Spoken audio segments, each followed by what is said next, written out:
कथा, पुरुषार्थ कथा, सुनो सुनो सिद्धार्थ कथा। सत्य कथा, पुरुषार्थ कथा, सुनो सुनो सिद्धार्थ कथा। चढ़ते सूरज सा तेजवान वो कीर्तिमान, हुंकार भरे जब कूच करे, थर थर कांपे आसमान। वो राजपुत्र वो शूरवीर, पर्वत को भेद दे उसके तीर, शांति का स्रोत करुणा की धार, निर्झर झरे मन से अपार।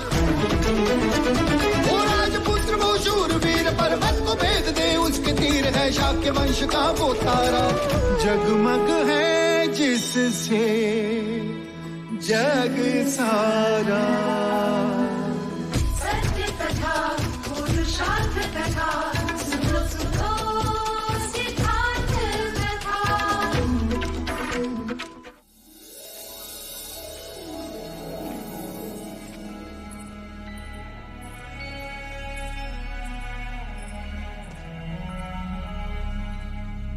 पुत्र जन्म तो हो गया, महादेवी कहाँ जा रही इस समय? भाई महाराज, बधाई हो भाई महाराज। ये देखिए मगध नरेश का संदेश। युवराज सिद्धार्थ के पुत्र राहुल शुभ शगुन लेकर आए। मगध नरेश ने हमारी भेजी हुई मंत्रणा की प्रार्थना स्वीकार कर ली है और मंत्रणा के लिए आमंत्रित भी किया है। और ये लिखा है कि वो इस बात से अति प्रसन्न है कि शाक्यों की ओर से मंत्रणा करने स्वयं युवराज सिद्धार्थ आ रहे हैं। बस अनुज, एक बार मगध से संधि हो जाने दो, फिर देखता हूं कि प्रसन्नजीत कैसे हमारे और आंख उठाकर देखता है। शाक्यों के सारे विरोधी नामशेष रह जाएंगे। अनुज, शीघ्र से शीघ्र युवराज के मगध जाने का प्रबंध करो। अवश्य भाई महाराज। नहीं बांदुल, ये असंभव है। मगध नरेश ऐसा निर्णय नहीं ले सकते। संधि हमारे और हमारे शत्रु से मंत्रणा, नहीं नहीं, वो ऐसा नहीं कर सकते। तुम अवश्य कहीं चुके हो बांदुल। क्षमा करें महाराज, पर उन्होंने स्वयं युवराज सिद्धार्थ को मंत्रणा के लिए आमंत्रित किया। युवराज सिद्धार्थ को? जी महाराज, और उनकी मित्रता तो आपने सिद्धार्थ के विवाह में देखी ली है। और वैसे भी महाराज बिंबिसार हमारी तुलना में शाक्यों से अधिक प्रभावित है। अर्थात हमें इस मंत्रणा को रोकना होगा बांदुल। जी महाराज। तुम आज ही मगध के लिए प्रस्थान करो। लोगों में यह समाचार फैलाओ कि तुम हमारी बहन भैदई के लिए कुछ भेंट लेकर मगध जा रहे हो, और लौटते समय मगध और कपिल वस्तु के मार्ग पे पड़ाव डालोगे, और सिद्धार्थ के मगध पहुंचने से पहले ही तुम उसे मृत्यु के घाट उतार दोगे। हम कहेंगे कि मगध वासियों ने अपराध किया है। अपराध मगध में होगा और मित्र शत्रु हो जाएंगे। हम यहां से कपिल वस्तु पर आक्रमण करेंगे, दूसरी ओर से तुम दोनों तरफ से कपिल वस्तु को घेर लेंगे, उध्वस्त कर देंगे। हाँ, बस ध्यान रहे सिद्धार्थ जीवित ना रहे। जी महाराज।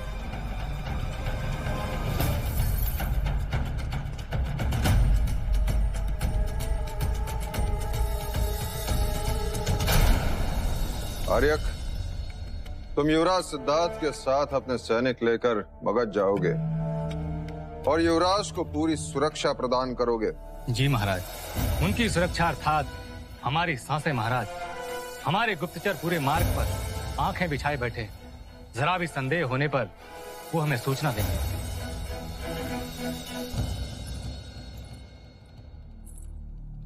महादेवी, आप यहाँ? क्षमा करें महाराज, पर मैं आपसे बात करना चाहती हूँ। एकांत।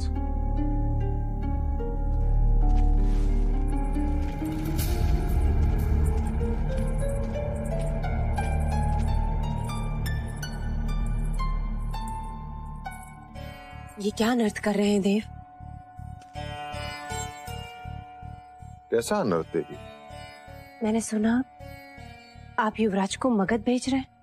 मैं नहीं भेज रहा हूँ देवी, उसके लिए आमंत्रण आया है। परंतु क्या ये अनर्थ नहीं कि जिसे कपिलवस्तु की सीमाओं के बाहर जाने की भी अनुमति नहीं दी आपने, आज उसे इतनी दूर मगध भेज रहे हैं? समय समय की बात है, तब मेरे मन मस्तिष्क पर केवल असित मुनि की भविष्यवाणी ही गूंजती थी कि सिद्धार्थ सन्यासी बनेगा। परंतु अब वो भय नहीं, सिद्धार्थ बड़े हो गए, एक क्षत्रिय के भांति शस्त्र और शास्त्र में परिपूर्ण है, अपना भला बुरा भली भांति समझते, विवाह कर चुके हैं और अब तो उनकी गोदी में पुत्र भी है। अब मैं निश्चिंत हूं कि वो संसार से विमुक्त हो ही नहीं सकते, मगर नरेश महाराज बिंबिसार उन्हें अपना मित्र मानते हैं। मंत्रणा का सुझाव स्वयं सिद्धार्थ का था, इसलिए मैंने उसे अनुमति दे दी।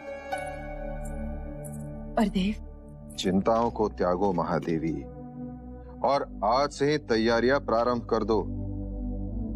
मगध से लौटते ही मैं युवराज का राज्याभिषेक कर दूंगा और मुक्त हो जाऊंगा। मेरी बात को समझिए देव, यदि आप सिद्धार्थ का राज्याभिषेक करना चाहते हैं तो उसे मगध ना भेजें। मार्ग विकट है, राह में कुछ भी हो सकता है। कुछ नहीं होगा उसे, हमारा क्षत्रिय सैकड़ों पर भारी है। किंतु ग्रहमान उससे भी अधिक भारी।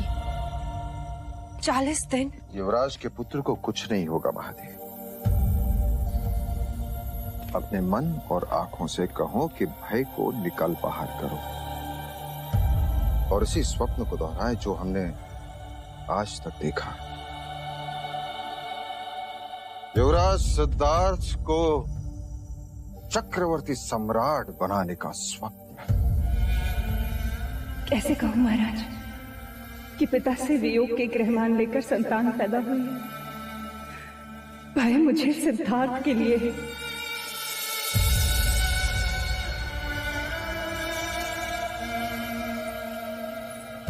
अब क्या करूं? कैसे रोकूं सिद्धार्थ को मगध जाने से?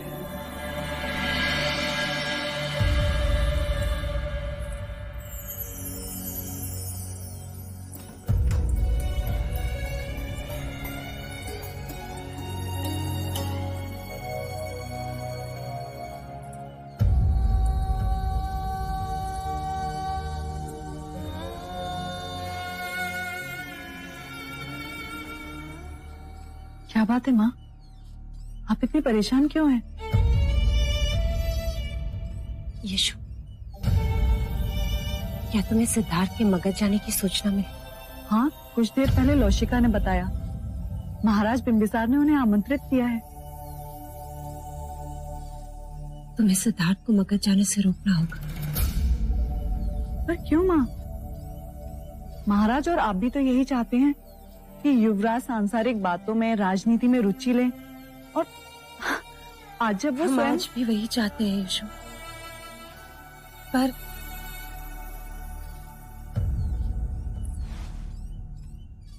पर कारण कुछ और ही है। और क्या कारण है माँ? कारण वो है जो मैं आज तक तुमसे छुपाती रही। कारण वही है जिस कारण तुम्हारा प्रथम गर्भ होने पर भी मैंने गोद भराई की विधि नहीं होने दी। कारण वो है कि आज तक तुम राहु जाप करती रही और अब मैं स्वयं राहु की पूजा विधि कर रही हूं।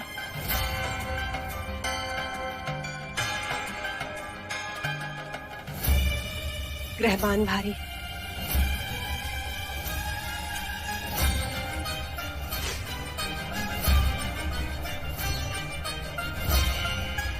राहुल के भाग्य में पिता का सुख नहीं।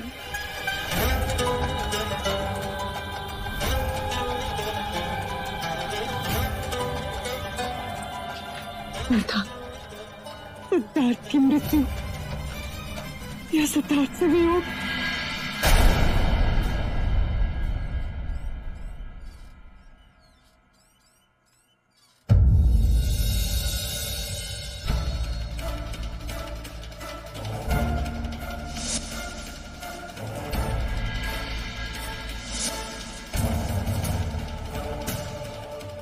क्या महाराज इस बात से ज्ञात नहीं? नहीं, मैं ये बात किसी को नहीं बता सकती।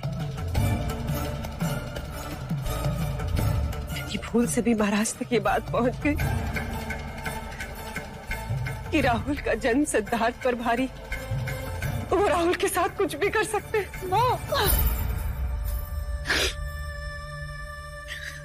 यशो, तुम जानती हो कि महाराज सिद्धार्थ से बहुत प्रेम करते हैं। यशो, बस तुम ही हो जो सिद्धार्थ को मगध जाने से रोक सकती हो। यशो, कुछ भी करो, कुछ भी करके सिद्धार्थ को मगध जाने से रोक लो।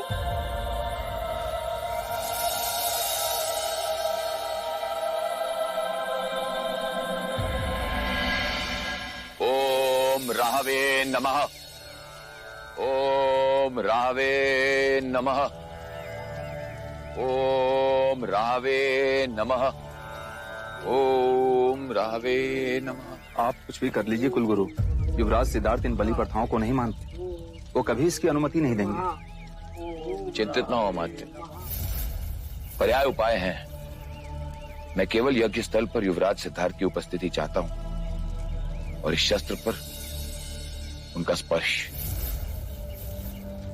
पर मैं एक बार प्रयत्न अवश्य करूंगा कि युवराज स्वयं बलि चढ़ाएं। जब तक मैं ना कहूं, बलि को युवराज के सामने ना लाया जाए। जो आज्ञा। आपने अब तक बताया नहीं काकश्री, पर यह रास्ता तो अभ्यामा के मंदिर की ओर जा रहा है। हम वहीं जा रहे हैं युवराज। क्यों? आपके हाथों हर मंगल कार्य निर्विघ्न संपन्न हो। महादेवी ने आपके प्राणों की सुरक्षा के लिए स्वयं कुलगुरु वाचस्पति द्वारा एक यज्ञ का आयोजन किया था। आज उसी यज्ञ की पूर्णाहुति आपके हाथों होनी है। ओम रावे नमः। ओम रावे नमः। प्रणाम कुलगुरु। आयुष्मान। ये पूजा पाठ, ये जप किस लिए? आपने एक प्रश्न पूछा, अब मैं आपसे एक प्रश्न पूछूं। जी। आप अपनी माता महादेवी प्रजापति से कितना स्नेह करते? अपने प्राणों से भी अधिक। यूं समझ लीजिए कि यह यज्ञ उनकी खुशी के लिए। आप मन में बिना किसी संदेह के ये विधि संपन्न कीजिए।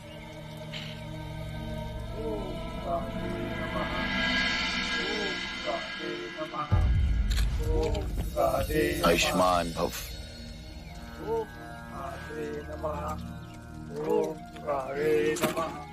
विजयी भव। युवराज, अब इस आहुति को यज्ञ में डालिए। ओम रावे नमः। ओम राहवे नमः। ओम राहवे नमः।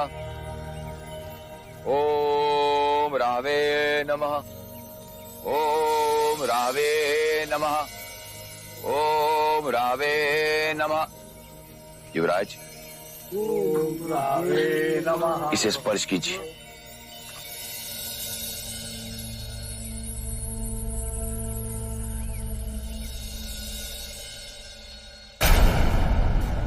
अब इसे तिलक लगाइए। वो किस लिए? जो शस्त्र सुरक्षा करे उसकी पूजा भी तो करनी चाहिए।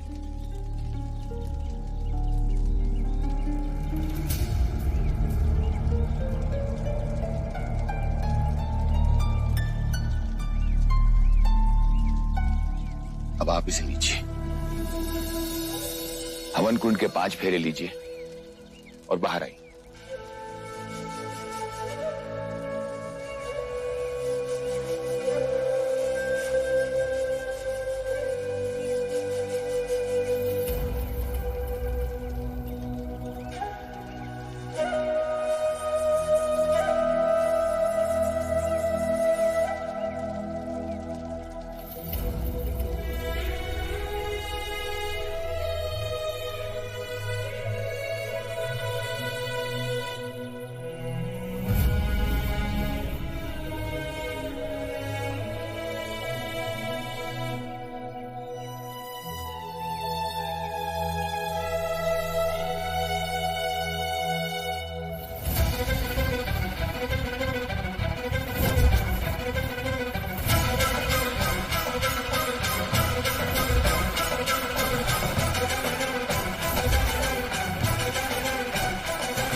युवराज, अब कोई संदेह नहीं, कोई भी सोच नहीं।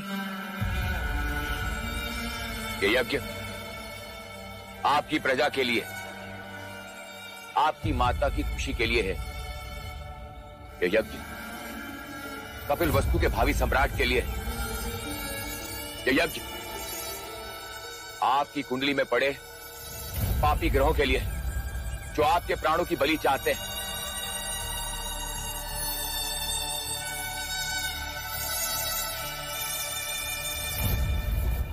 अब मेरे साथ बोलिए, अपने प्राणों की रक्षा हेतु, अपने प्राणों की रक्षा हेतु ये यज्ञ, ये आहुति, ये बलि स्वीकार करें। ये बलि स्वीकार करें। अब एक ही प्रहार से बलि का धड़ अलग करें। बोलिए अभय माता की जय, अभय माता की जय, अभय माता की जय।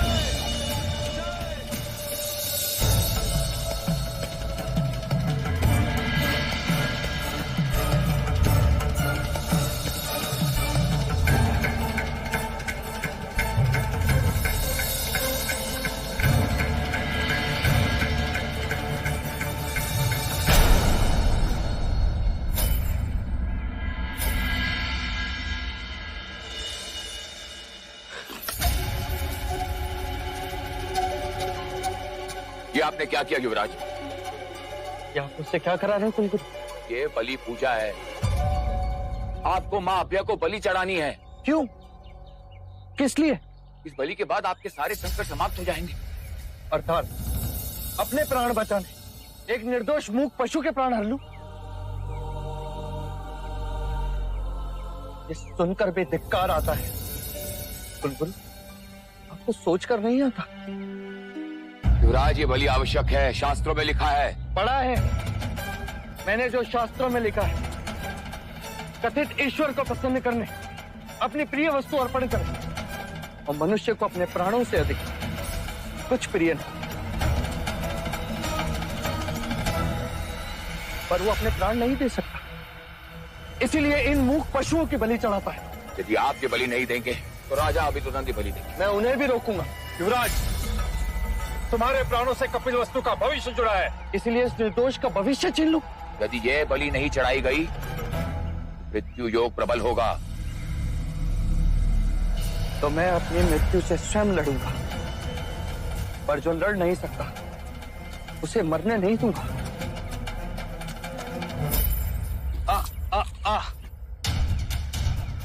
एक प्रश्न आपने किया था, अब एक प्रश्न मैं आपसे करता हूं। कपिल वस्तु से कितना स्नेह करते हैं आप? अपने प्राणों से भी अधिक। कपिल वस्तु को मेरी आवश्यकता है, मेरे लिए एक बलि की आवश्यकता है, तो आप स्वयं अपनी बलि दीजिए कुलगुरु।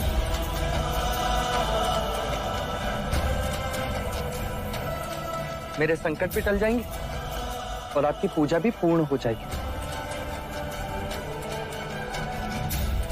जो प्राण दे नहीं सकते, वो प्राण ले भी नहीं सकते। आ आ आ आ आ आ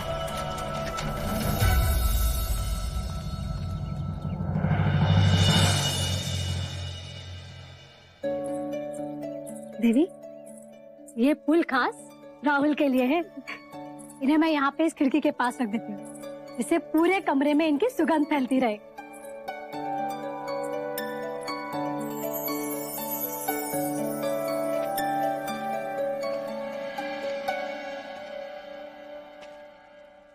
राहुल के आने के पश्चात ये कमरा जैसे महकने लगा है खूब। इसे भी मेरी तरह फूलों की महक बहुत पसंद है। लोशिका खास राहुल के लिए वाटिका से चुनकर फूल लाती है।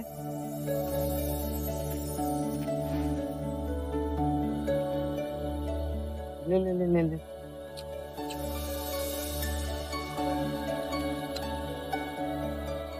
आज आप बहुत प्रसन्न दिखाई दे रहे हैं। हाँ, आज मैं बहुत खुश हूँ। क्योंकि आज मैंने एक पशु के प्राण बचाए। वो कैसे? कुलगुरु वाचस्पति उसकी बलि देना चाहते थे। कहते हैं कि मेरे ग्रह विपरीत है, इसीलिए बलि देनी होगी। अब तुम ही बताओ गोपा, मेरे ग्रह विपरीत हो रहे, उस बेचारे प्राणी का क्या दोष? वो क्यों अपने प्राण गवाए? कहते हैं राहु दोष। और मैंने कहा कोई राहु मेरा कुछ नहीं बिगाड़ सकता जब तक मेरा ये राहुल मेरे साथ है। क्यों राहुल? फिर क्यों जा रहे हो उस राहुल को छोड़कर मगध देश?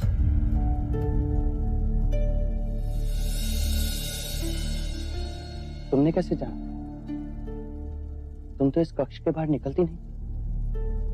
पर मेरी दृष्टि हमेशा आप पर रहती है। फिर तो तुम इस बात से भी ज्ञात होगी कि क्यों जा रहा हूं। क्या आपकी जगह कोई और नहीं जा सकता? इस समय मुझे और राहुल को आपकी बहुत आवश्यकता है। कुछ ही दिनों की तो बात है कुबा। अर्थात आपके लिए मगध जाना हम दोनों से भी अधिक महत्वपूर्ण है।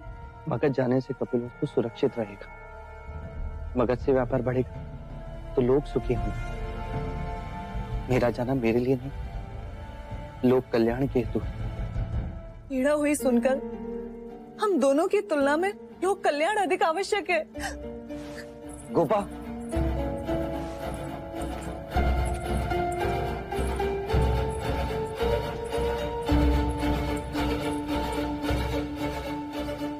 गोपा, मैं चाहता हूं तुम मेरी शक्ति बनो, मेरा बंधन नहीं।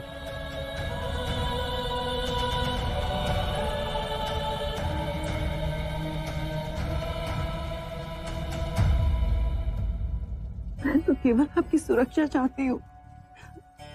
आज में अगर आपको कुछ नहीं होगा मुझे गोपा। यदि मनुष्य को अपनी शक्ति पर विश्वास हो तो कोई ग्रह उसका कुछ नहीं बिगाड़ सकते।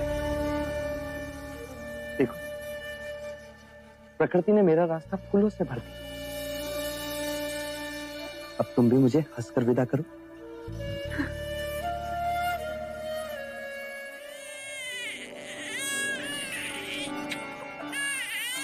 अब इसे भी मनाना होगा।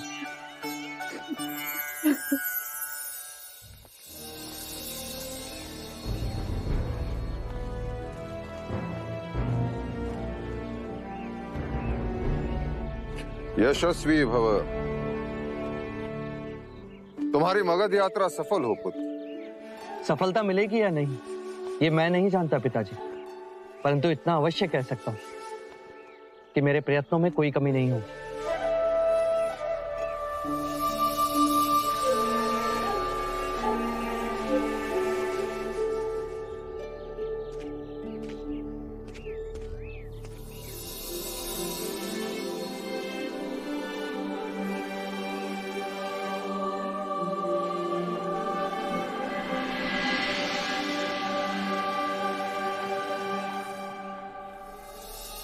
मगध के वासी लगना चाहिए तुम सब।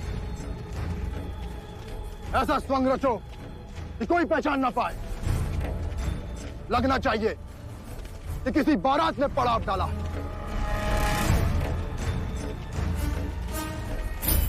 कहो, क्या समाचार लाए? दूर दूर तक कोई मनुष्य दृष्टि में नहीं आता। दृष्टि चूकी नहीं चाहिए। धूल भी उड़े तो समझो शत्रु का आगमन है। चौकन्ना रहो। और कोई पूछे तो कहना है। क्या कहना है सेनापति जी? कहना क्या है? मगध से कपिलवस्तु की तरफ जाना है। और इस घड़ी के बाद कोई भी कौशल नरेश की बात नहीं करेगा। पहरा बदलते रहो। चेहरे पर पथरीले रंग लगा दो। चट्टानों पे छुप जाओ। कुछ रास्ते के मार्ग में छुप जाओ। मार्ग के खड्डों में छुप जाओ। जाओ।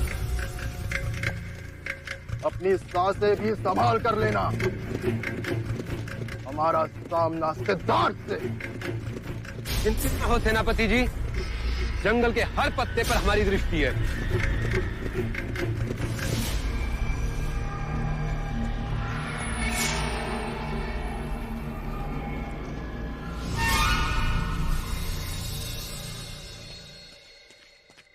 युवराज की जय हो। कहो शल्य, क्या आगे मार्ग भय रहित है?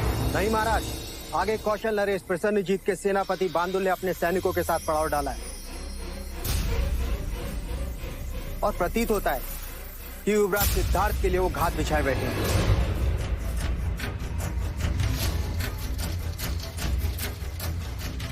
पर वो यहाँ क्या कर रहे हैं? आप तो जानते ही हैं, महाराज बिंबिसार की महारानी कौशल नरेश प्रसन्नजीत की बहन है। उन्हीं के नाम कुछ भेंट लेकर आए थे, अब लौट रहे हैं। अर्थात भेंट तो एक बहाना था इस रास्ते पर पहुंचने का और हमारा रास्ता रोकने का। शल्य, हमारे सारे शाक्य गुप्तचरों को संदेशा भेज दो कि वो एकत्रित हो जाएं। हमें बांदोल का सामना करना होगा। नहीं आर्यक, मैं युद्ध नहीं चाहता। आप चिंतित न हो युवराज, विजय हमारी ही होगी।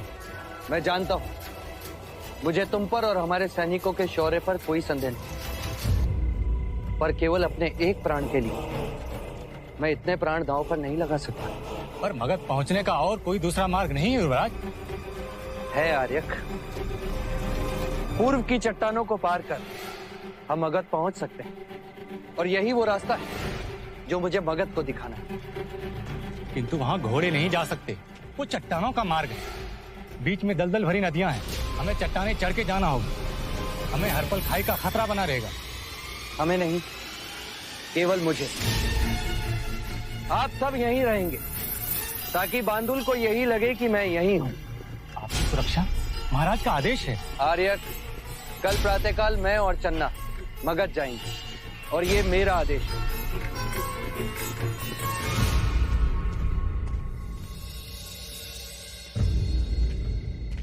महाराज की जय हो।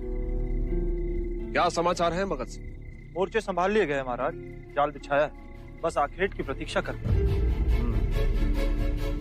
संदेश भेजो कि हील चाल गुप्त रहे, मगध नरेश तक ये बात ना पहुंचे। जी महाराज।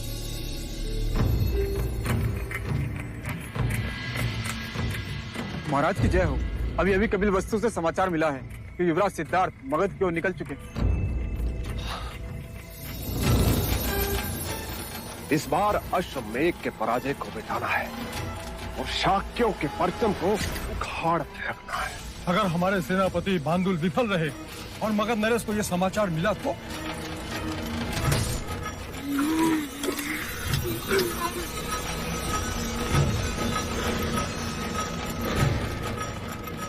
अब जो हमारी विजय पर संदेह करेगा उसे देह दान करना होगा।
ठहरो, तुम भीतर नहीं जा सकते।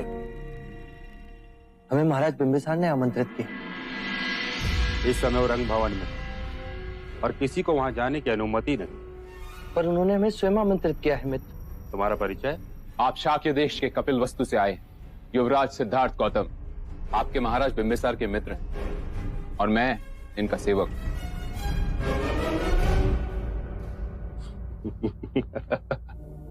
युवराज, और आप, हम कैसे मान लें? कहिए, क्या प्रमाण दें हम आपको? क्या तुम्हारे पास आमंत्रण पत्र है नहीं, इस समय तो नहीं। तो क्या तुम्हारे पास अपने राज की कोई मोहर है? नहीं, इस समय तो वो भी नहीं। तो फिर महाराज से मिलना भी नहीं हो सकता। हाँ, पर मेरे पास उनकी मित्रता की मोहर अवश्य है। ये मगध नरेश से मेरी मित्रता का प्रतीक है, देखते ही पहचानने की।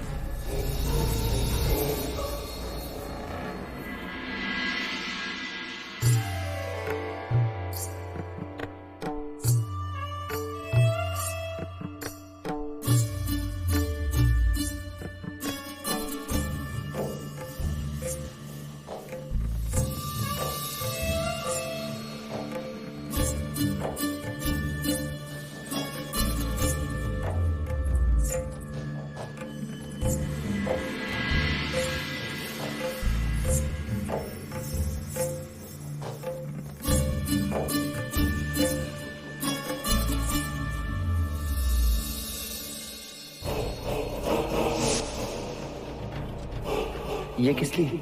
ये हमारी अति प्रिय अंगूठी है, इसे आप अपने पास रखिए, हमारी मित्रता का चिन्ह।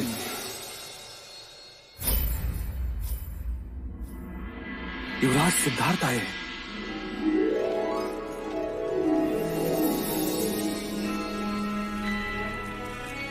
मगध राज्य में तुम्हारा स्वागत है मित्र। क्षमा करना, मेरे द्वारपाल ने आपको पहचाना नहीं। इसमें इनका कोई दोष नहीं। हमारी दशा ही ऐसी कि दर्पण भी पहचानने से मुख मोड़। महाराज शुद्धोदन और कपिल वस्तु दोनों कुशल तो है? जी महाराज। युवराज, ये आपके वस्त्र को क्या हुआ? वो हम पूरब के मार्ग से आए, इसीलिए। पूरब के मार्ग से? क्या आप उन पहाड़ों से उतर कर आए हो? जी महाराज, ये विषय भी हमारी मंत्रणा का एक विषय है कि मैं पूर्व के मार्ग से आया क्यों है। मंत्रणा विस्तार से होगी। प्रथम भीतर चलिए, पहाड़ों की थकान दूर कीजिए। मंत्री से कहो अतिथि कक्ष की व्यवस्था की जाए, और जब तक युवराज सिद्धार्थ यहाँ है हम किसी अन्य से नहीं मिलेंगे। आइए। कुछ अतिथि महल के होते हैं और कुछ हृदय के। तो बांदुल आपका रास्ता रोके खड़ा था, इसी कारण आपने पूरब का मार्ग अपनाया। वाह, बड़ी चतुराई दिखाई आपने। अब वो आपका मार्ग में प्रतीक्षा कर रहा है और आपसे हाँ मेरे साथ। युवराज, यदि मुझे पहले पता होता तो मैं अपने सैनिकों को आपको लेने के लिए कपिलवस्तु भेज देता। सैन्य दल तो मेरे साथ भी था महाराज। बांदुल का सामना हम सरलता से करते और उसे पराजित भी करते, परंतु मैं युद्ध नहीं चाहता था। अकारण ही दोनों ओर के सैनिक अपने प्राण क्यों खोए? और मेरा आपसे मिलने का यही एक कारण, मैं शांति चाहता हूं। कोई किसी से ना लड़े, सारी प्रजा सुख और शांति से जी। युवराज, आपके विचार तो अति उत्तम है। इसके लिए आपने क्या सोचा? शाक्य देश से रोहिणी नदी बहती है, जिस पर मैं सेतु बनवा रहा हूं, जो पूर्व की चट्टानों को जोड़ेगा, जिसको चीरते हुए मार्ग मगध तक पहुंचेगा। इस मार्ग के उपयोग से आपका लोहा पश्चिमी देशों और उत्तर भारत तक पहुंचाया जा सकता है। इस समय आप व्यापार कौशल के मार्ग द्वारा करते हैं, जिससे आपके प्रवास में दिन भी अधिक लगते हैं और जगह जगह भारी चुंगी भी देनी पड़ती है। यदि आप हमारे शाक्य के मार्ग से व्यापार करेंगे तो आपका समय भी बचेगा और आपको चुंगी भी एक ही बार देनी पड़ेगी, वो भी मित्रता के नाम पर।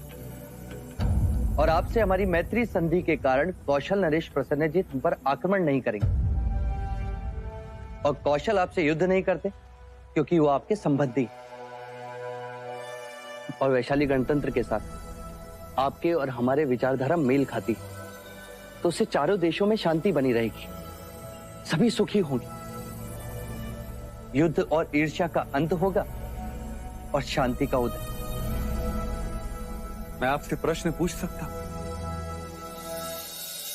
जी। क्या मैं आपका शीश चूम सकता हूं? अवश्य।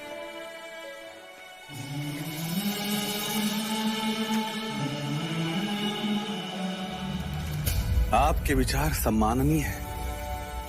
आप सच कहते हो, युद्ध से कुछ प्राप्त नहीं होता। मैं मगध नरेश बिंबिसार आज से आपके साथ वचनबद्ध हूं सिद्धार्थ। जब भी मार्ग तैयार होगा, मगध के सारे व्यापार उसी रास्ते से होंगे। किसी भी घड़ी में आपकी सहायता का अवसर मगध नरेश बिंबिसार अपना सौभाग्य मानेगा।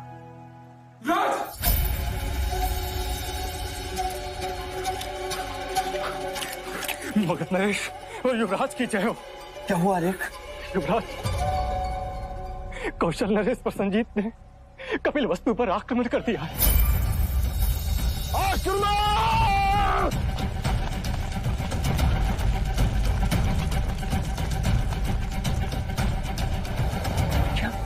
आपके प्रस्थान करते ही बांदुल ने हम पर आक्रमण किया और फिर वो कपिल वस्तु की ओर गया। युवराज,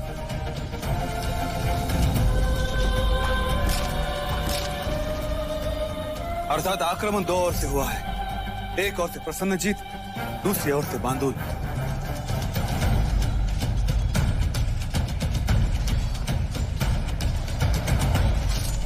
क्या ये समाचार हमारे गुप्तचरों तक पहुंचा? जी महाराज, ये सत्य है। कौशल ने अचानक से आक्रमण किया महाराज।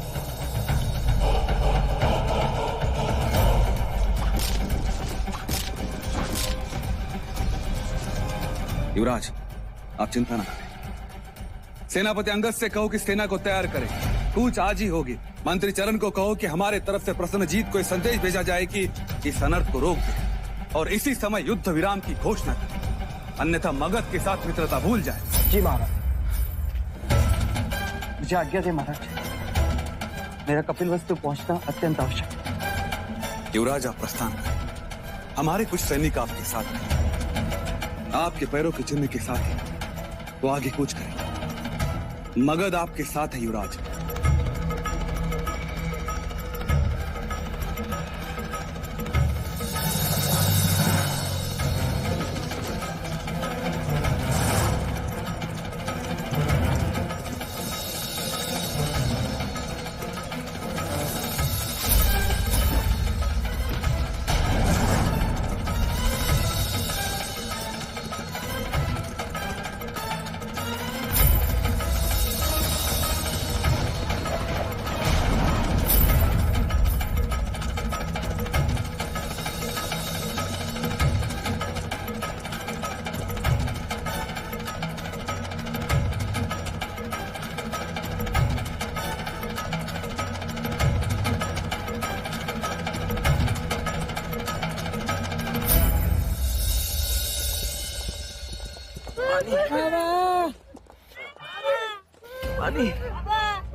युवराज आ गया, युवराज आ गया।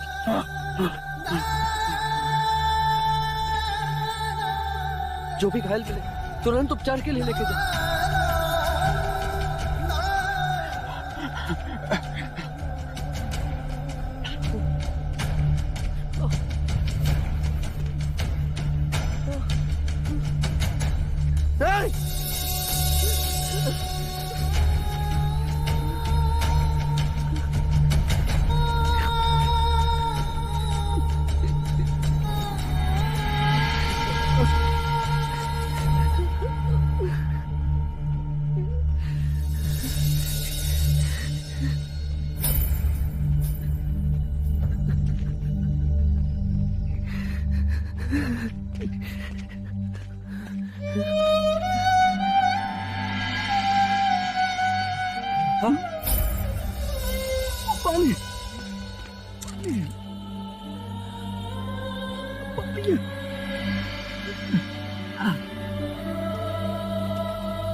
सत्य कथा, पुरुषार्थ कथा, सुनो सुनो सिद्धार्थ कथा।